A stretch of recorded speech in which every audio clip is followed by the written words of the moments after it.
और वहीं पिछले कुछ दिनों से यमुना के जलस्तर में काफी कमी देखने को मिल रही है।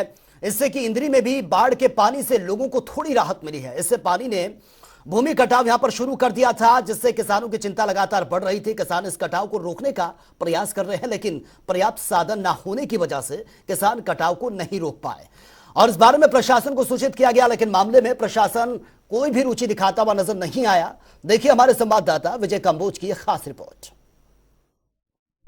इस समय हम नबियाबाद गांव के पास खड़े हैं। यमुना नदी का यह तट है और आप देख सकते हैं मेरे साथ ही यमुना नदी के जैसे ही पानी का स्तर कम हुआ वैसे ही इसमें कटाव शुरू हो गया, जिससे आसपास के किसानों को भारी चिंता का सामना करना पड़ रहा है। लगभग 3 एकड़ के बाद ही नबियाबाद गांव पड़ता है और आगे भी बहुत से गांव हैं। यदि यह कटाव इसी प्रकार से जारी रहा तो आने वाले समय में गांव को भी खतरा बन सकता है। लोगों ने अपने प्रयासों से इस कटाव को रोकने का प्रयास किया है। पेड़ों को यहां पर डाला गया है और इस तार से इसको बांधा गया है ताकि यह कटाव आगे ना बढ़े। अभी यमुना का जल स्तर जो है वो थोड़ा कम है। यदि यमुना का जल स्तर इससे थोड़ा सा भी ऊपर जाएगा तो यह कटाव जो है भयंकर रूप धारण कर सकता है। ऐसा ना हो कि प्रशासन जब आकर देखे जब यहाँ पर कटाव ज़्यादा हो जाए, क्योंकि फिर उसको रोकना बड़ा मुश्किल हो जाता है। इस समय कटाव कम है, इसको अब रोका जा सकता है, लेकिन यह कटाव धीरे धीरे बढ़ जाएगा। हमने पहले भी कई बार देखा है कि एक ही रात में जो है लगभग 6-7 एकड़ जो भूमि जो है इस कटाव में वो चली जाती है। और हमारे साथ यहाँ पर कुछ लोग शामिल हैं, किसान हैं वो, जिनकी फसलें हैं और गांव नज़दीक है। उनसे हम बातचीत करना चाहेंगे कि किस प्रकार की समस्या से वो जूझ रहे हैं, क्या प्रशासन ने इस ओर ध्यान दिया या नहीं दिया। जी बताएं सर। वाहिगुरू जी का खालसा वाहिगुरू जी की फतेह। गुरनाम सिंह लाडी सरपंच नबियाबाद डबरी। सर ये जो कटाव है ना, ये जमुना वेखो दोनों सामने तो एक विखा भी दिया, जो उपरों जैसे आई है आके जड़ियाँ ठोकरां नूं वजन रही है। एक कलसौरे का रकबे के बिल्कुल नाल नबियाबाद का रकबा है जी। जिन्नियां ठोकरां ने एक इस वार दियां नहीं, ये ठोकरां पिछले सीजन दियां बैठियां ने, लेकिन पिछले सीजन दे विच कोई किसी प्रशासन ने कोई ठोकर नहीं रिपेयर की, कोई कुछ नहीं किया। अगर कोई अफसर या कोई प्रशासन कहता भी किया है लिया के इतने सारे मूँह कराओ भी कोई रिपेयर की हो, कुछ नहीं किया जी। हुण जिहड़ा प्रशासन जिहड़ा हुण पिछे पानी आया सी, इन्ना कोई भयंकर रूप सी। मैं अपनी जिंदगी दे विच 53 साल का हो गया, मैं अज तक मैनू संभाल जे 7 साल का 78 वाला फ्लड आया मैनू संभाले, लेकिन अज तक मैं ऐसा रूप नहीं वेख्या जिन्ना ऐतकी नुकसान जिहड़ा होया है।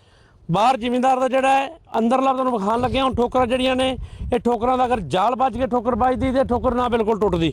उपरों ठोकरां जिन्नियां टुट गईयां ना सारियां, उत्तों जिहड़ी है जिन्हों कहांगे कि फिसल गई है सारी ठोकर, वो जाल तो बिना पत्थर पिया सी, वो सारा टोटल जिहड़ी है ठोकर सारी स्लिप करके नीचे टल गई है। हुण की होया, ठोकरां जिहड़ियां इस टाइम 3 ठोकरां ने, ज़्यादा 2 ने जिੱਥੇ खड़े हो, वो ठोकर देखो कितनी दूर खड़े ਆਪਾਂ।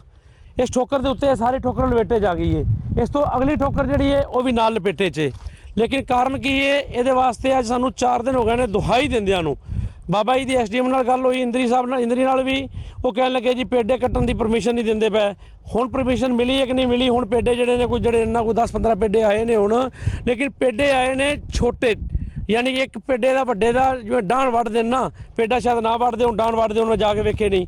लेकिन ये पेडे के नाल कुछ नहीं, जिन्ना चिर पेडे के नाल पूरा परिवार नहीं हुंदा, परिवार होगा वो इसके अंदर पत्तों समेत जाएगा, रेता आएगा उसमें फंसेगा, तो वो बचाव करेगा इसका, ना कि ये जैसे ये है। अगर इसके पेडा गिरने के बाद भी एक अंदर से पानी की तेज धार आती है ना जी, तो ये गिरता है, तो पेडे पुडे कुछ नहीं पाते, पता नहीं कहाँ जाएंगे।